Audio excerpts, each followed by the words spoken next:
प्रभात बच्चों, स्वागत है आपका श्री एकेडमी ऑनलाइन कक्षा में। बच्चों, आज हम पढ़ेंगे पाठ 2 राम लक्ष्मण परशुराम संवाद।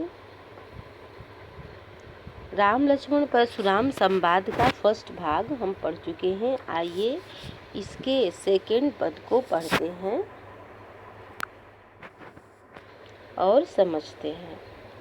लखन कहा हसी हमरे जाना, सुनहु देव सब धनुष समाना। काछति लाभ जून धनु तोरे, अदेखा राम नयन के भोरे। छुअत टूट रघुपत हिन दोषु, मुनि बिनु काज करिय कत रोसु। बोले चितई परसु की ओरा, रे सठ सुनेहु सुभाउन मोरा। बालक बोली बधौ नहीं तोहि, केवल मुनि जड़ जानहि मोहि। बाल ब्रह्मचारी अति कोहि, विश्व विदित क्षत्रिय कुल द्रोही। भुजबल भूमि भूप बिनु किन्ही, विपुल बार महि देवन दिन्ही। सहस बाहु भुज छेद निहारा, परशु बिलोक महीप कुमारा। मातु पितहि जनि सोच बस, करसि महिष किशोर। गर्भन के अर्भक दलन, परशु मोर अति घोर। प्रस्तुत पंक्तियों में परशुराम जी से लक्ष्मण जी कहते हैं कि हे प्रभु, मेरे समक्ष तो सारे धनुष एक समान है। हमारे समझ में परशुराम जी से लक्ष्मण जी मुस्कुराते हुए कहते हैं कि हे प्रभु, हमारी समझ में तो सभी धनुष एक समान हैं। का क्षति लाभ जून धनु तोड़े, कौन सी क्षति और लाभ होगा इस धनुष को तोड़ने से। देखा राम नयन के भोरे, यह राम के देखते ही यानी रामचंद्र जी के पलकों के पड़ते ही यह धनुष टूट गया। छुअत टूट रघुपत हिन दोषु, छूते ही यह धनुष टूट गया। यह रघुपत का कोई इसमें दोष नहीं है। मुनि बिनु काज करिय कत रोसु, मुनि अकारण ही आप इस तरह का क्रोध कर रहे हैं। रोसु मीन्स क्रोध। बोले चितई परसु की ओरा, यह बात सुनकर परशुराम जी क्रोधित होते हुए अपने परसे को दिखाते हुए बोले, रे सठ सुनेहु स्वभाउन मोरा। हे दुष्ट, तुम मेरे स्वभाव को नहीं सुने हो, नहीं जानते हो। बालक बोली बधौ नहीं तोहि, तुम बालक हो इसलिए मैं तुम्हारा वध नहीं कर रहा हूँ। केवल मुनि जड़ जानहि मोहि, केवल मुनि और इस संसार के प्राणी ही मुझे जानते हैं।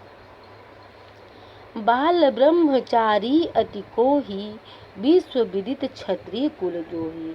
मैं एक अत्यधिक क्रोधी और बाल ब्रह्मचारी हूँ।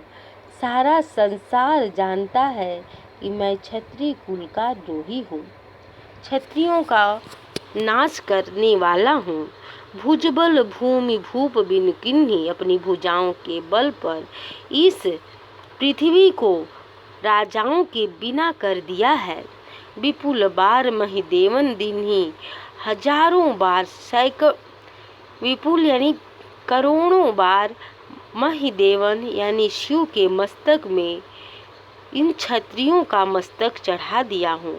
सहस बाहु भुज छेद निहारा, सहस्त्र बाहों की भुजाओं को पल भर में ही काट डाला।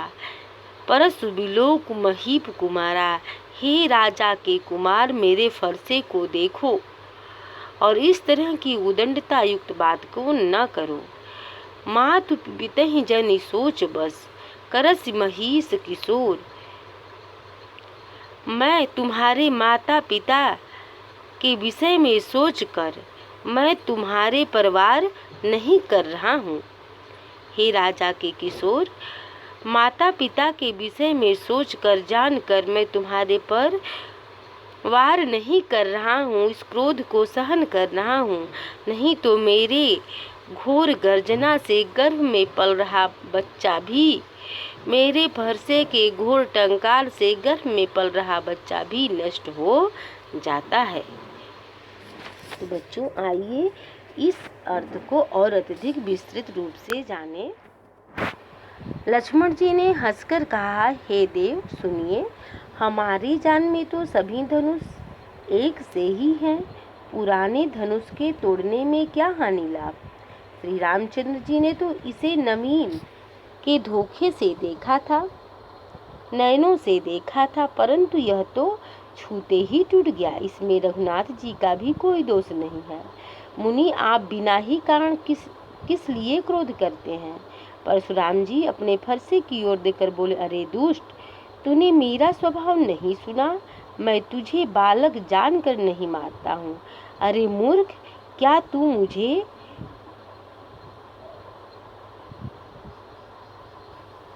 साधारण मुनि जानता है। मैं बाल ब्रह्मचारी और अत्यंत क्रोधी हूँ। क्षत्रिय कुल का शत्रु तो विश्व भर में विख्यात ही हूँ।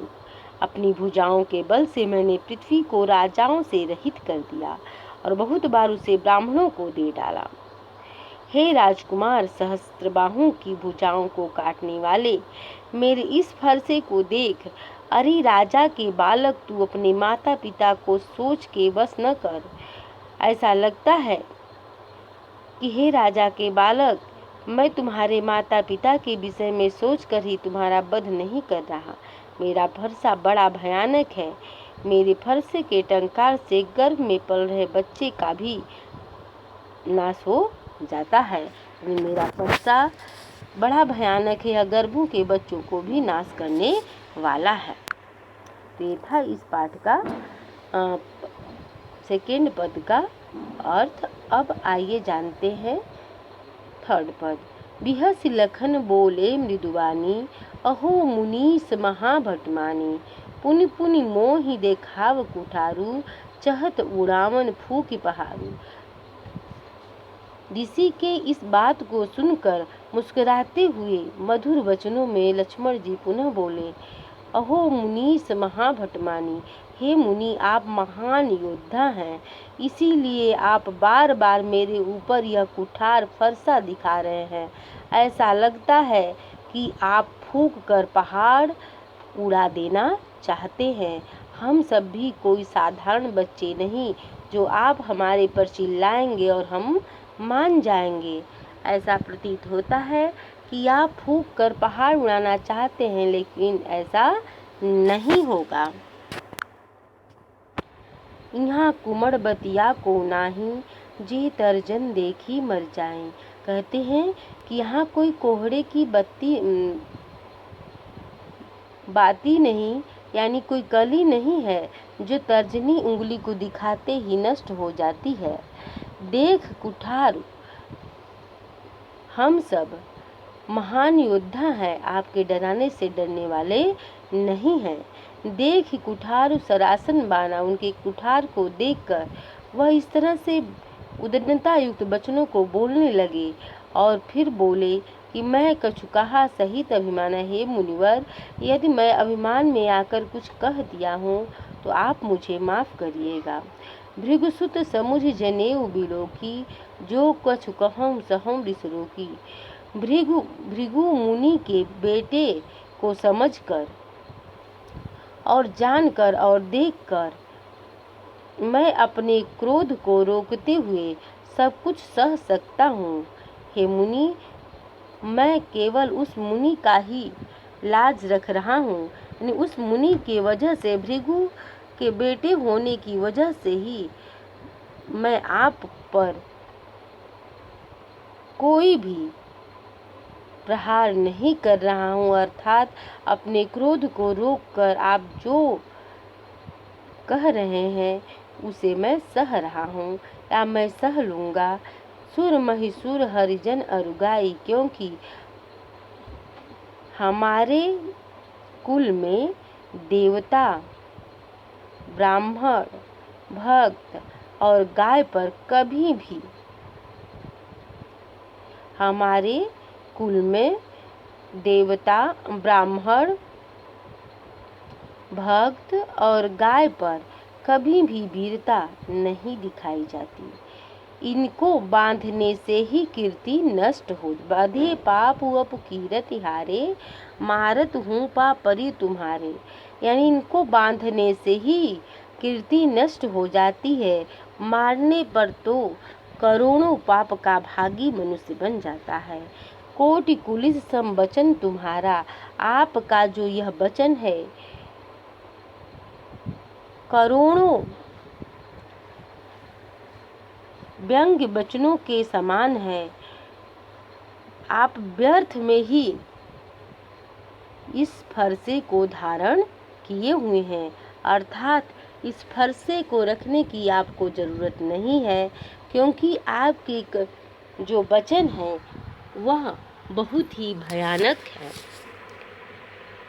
जो बिलो की अनुचित कहूँ, क्षमो महामुनि धीर, सुनि सरोस भृगुवंश, मन बोले गिरा गंभीर।